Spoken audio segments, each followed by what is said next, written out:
Greetings, ladies and gentlemen. Welcome to Let's Play Vectorman for the Sega Genesis. Made by Blue Sky Software, which incidentally has nothing to do with Blue Sky Entertainment whatsoever. Nope. Not at all. Vectorman! Press start to begin. Start the game. Options.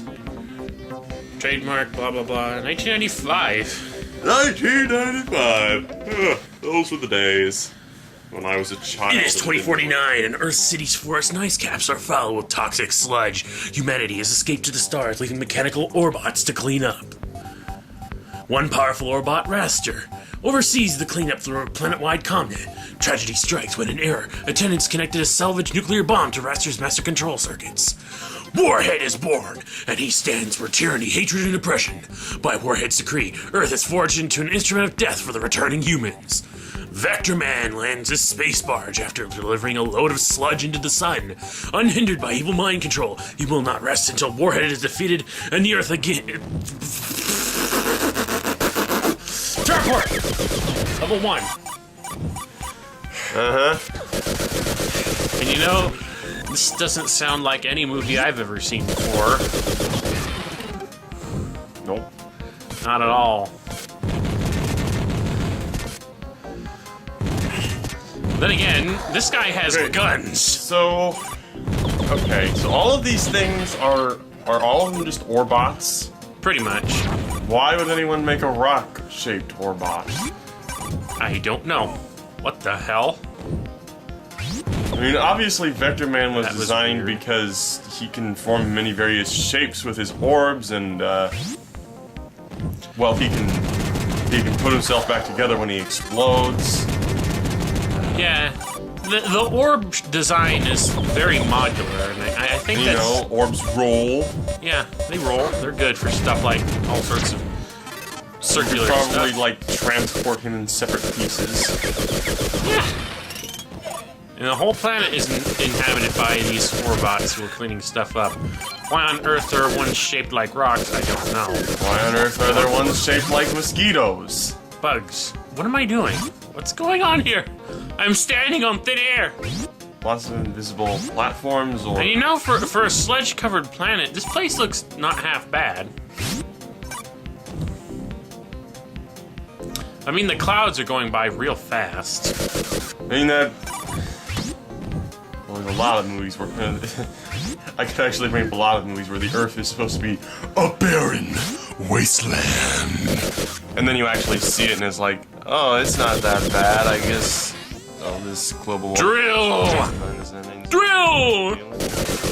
We're not in Sonic Colors yet, and we're already getting Colors powers.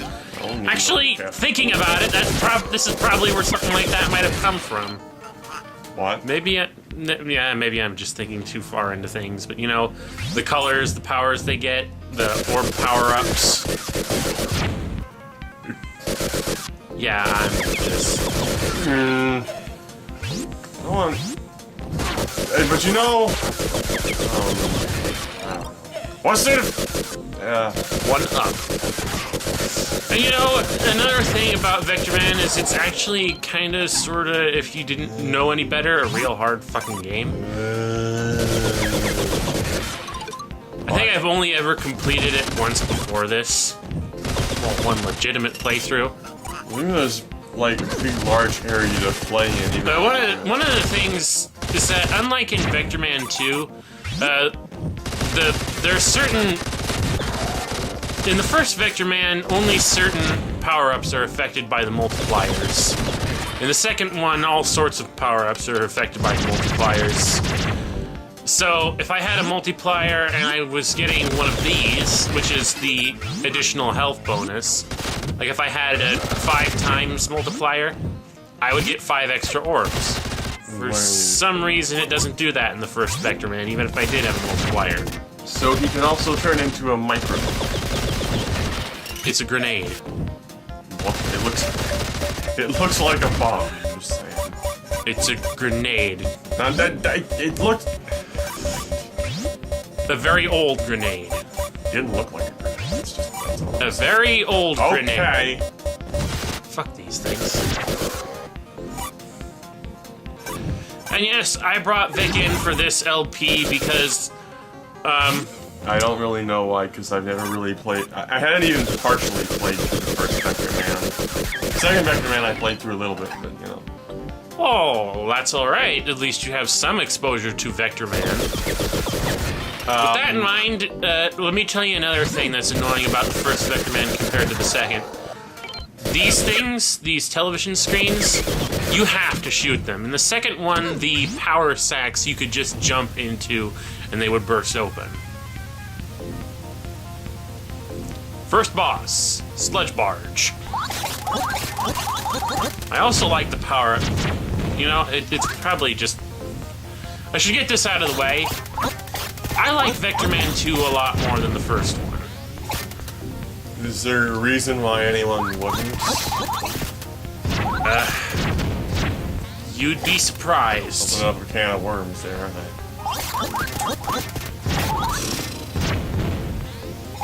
Well, music is better in the second one, in my opinion. I think. Well, in my opinion, a lot of everything is just better in the second one. Plus, the second one is a longer game. I find the second one kind of an easier game to get into. This one's only like 16 stages.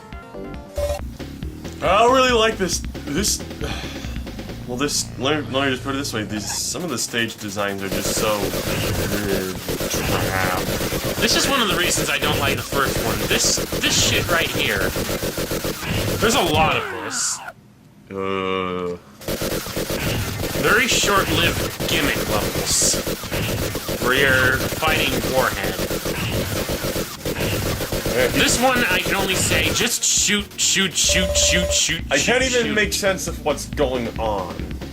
I can't either. We're going across like a wooden some sort of railroad I don't know. in the sky. With Raptor flying us from Warhead, sorry. And now we're at the ocean. This place doesn't seem that toxic. Again, I just don't see the whole planet covered in toxic sludge. It's dark colored, I guess. Then the water is pretty dark when you're underneath it. So whatever. in a world covered in toxic sludge, And again, they've been working. life goes on. Yes. You will keep find. You will find little green things in boots in refrigerators. Yes.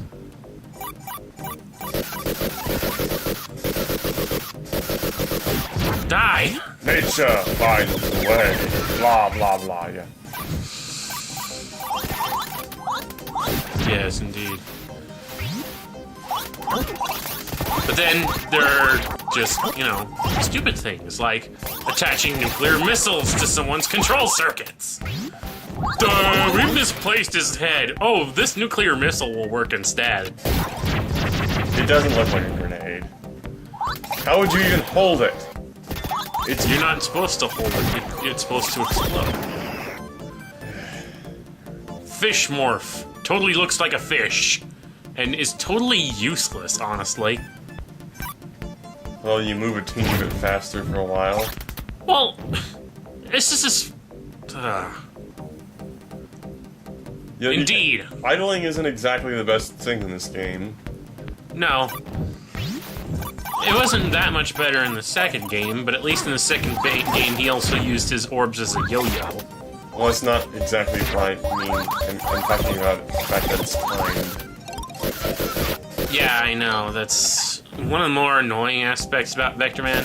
Not one that has ever been an impedance to my enjoyment of the game, because usually I have more than enough time to get from point A to point B. It's just more a case of going out of my way to explore for all different power-ups, different power-ups, and power-ups, and power-ups, and television screens. You know, collecting stuff so that I can increase my score so that I can reach the bonus stage. Except that was only in the score thing was more relevant to the second Vector Man than the first one. In the first one, you have to, in order to get to a bonus stage, you actually have to do something in very specific stages. And I can't remember if I ever managed to do so in this particular playthrough. Does it make a difference in the end? Well, if you want the extra lives, the power-ups and whatnot, which, again, I think are a lot better off in Vector Man 2 than they are in Vector Man 1. I just think that Vector Man 2 is an overall better game than the first one. And, you know, a lot of people would argue to the contrary. I just think the power-ups are better, the level designs are better, they make more sense. The music, the vocals, the audio, everything is better in Vector Man 2. Plus it has more levels. I'd be inclined to believe. Agree. But we'll get to Vector Man 2 later-ish, I guess.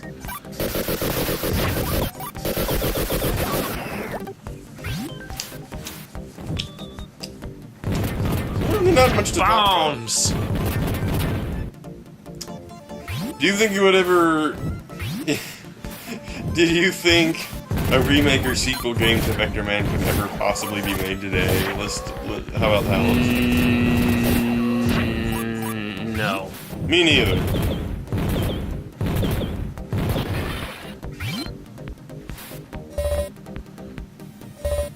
You know, they could do like an HD remake, but it would probably be complete shit.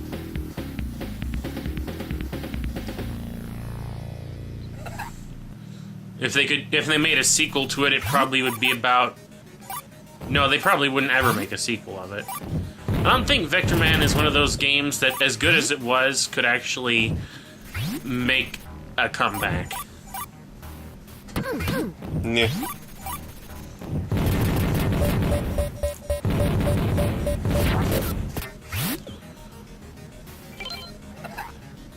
Of course, another thing about Vector Man 1 is that there was actually a limited number of the health power-ups for the game. AKA, in Vector Man 2, it was kind of chance whether or not you found a health add-on, whereas in Vector Man 1, oh, come on. They were limited only in a very few specific places, and they weren't affected by multipliers. So, getting additional health kind of didn't amount to much. I mean, yeah, it did amount to much, but the problem was you weren't getting as much bang for your buck by getting one with a multiplier as you would if... Yeah.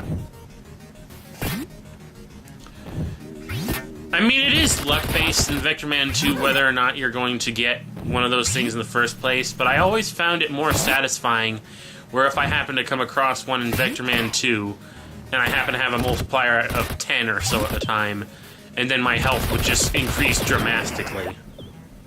Yes, I said dramatically. I am totally a person who knows words. With that said, we're coming to the end of the first part of Vector Man. Stay tuned for whatever the next part is. I don't actually know how many parts long this is going to be yet because I haven't finished editing it yet. So, his name's see you Vector next time. Man. He got balls.